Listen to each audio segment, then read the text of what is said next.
Hi, I'm with Ann Ruette here, and you are involved in the Republican Party. Tell me what you do.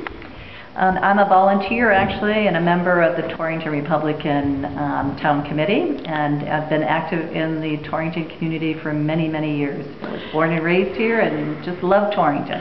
Now, you're part of both local politics and, of course, you're helping out for the state races and other races.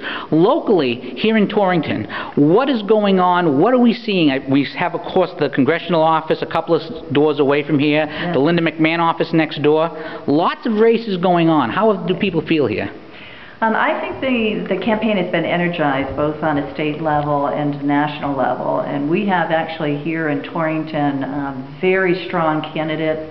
Wendy Traub, who is running for the 65th district, and she has been doing door-to-door and getting a lot of positive feedback from people in this area. Now, people forget that it's the grassroots, the people in the towns like yourself who do the grunt work that make a campaign work. Is that something that you would advise people in any state you are to just get out there and go?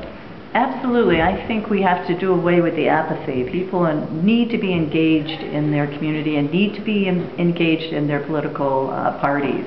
I think, when you actually get elected and you go into a state office, you have to reach across lines and work together. But I think in order to really get the right candidates in place in positions of influence that are going to be making our laws, we absolutely have to get more people engaged. And it is a grassroots effort.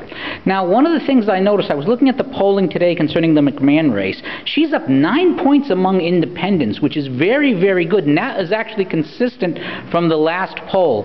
With a majority Democratic state, now I come from Massachusetts, and boy, are we majority dead. We're down plus 25 in terms of registration. You're not that bad off as we are. Yeah. But with that lead among independents and a solid block among Republicans, do you see her able to pull this off? I think it really does hinge on the independent vote, particularly in Connecticut. And I do think that Linda has that ability. She has reached out to every facet of work within the state, has talked to a number of people, but I've been a strong supporter of Linda, and I think she can do it.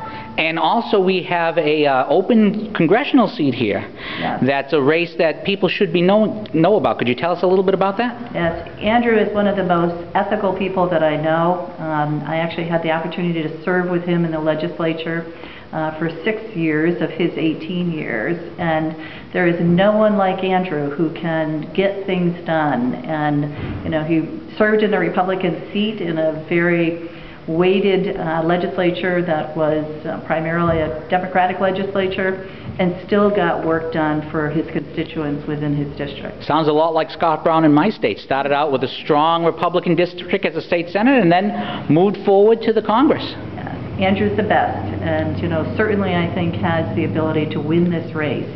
And people need to learn more about Andrew and what he's accomplished in his 18 years in the legislature and how he accomplished those things. Well, I know that Mr. Rohraback is a cool guy, and I'm waiting to talk to his people as well. Thank you so much for your time. I know you're very busy here with a lot to do with, not much time left to do it in either. That's right, that's right. And so we're going to get on the phones. We're actually talking about grassroots. We're actually stuffing bags so that we can do a literature drop on Saturday. And there's the bags over here with the various campaign. Right. There's State Senator, Coach, this is Ms. Traub that you were mentioning before. Wendy Traub. Yep, she is quite amazing. She is, actually her and her husband own a business here in Torrington, and honestly, she's the best candidate, for our representation. And plus, you have people who know how to run a business, and these days, that's exactly what you need. They do know how to run a business, and I think, trying to do a small business in this economy is really different. Believe me, I know. Thank you so much for your time. You're welcome. Thank you.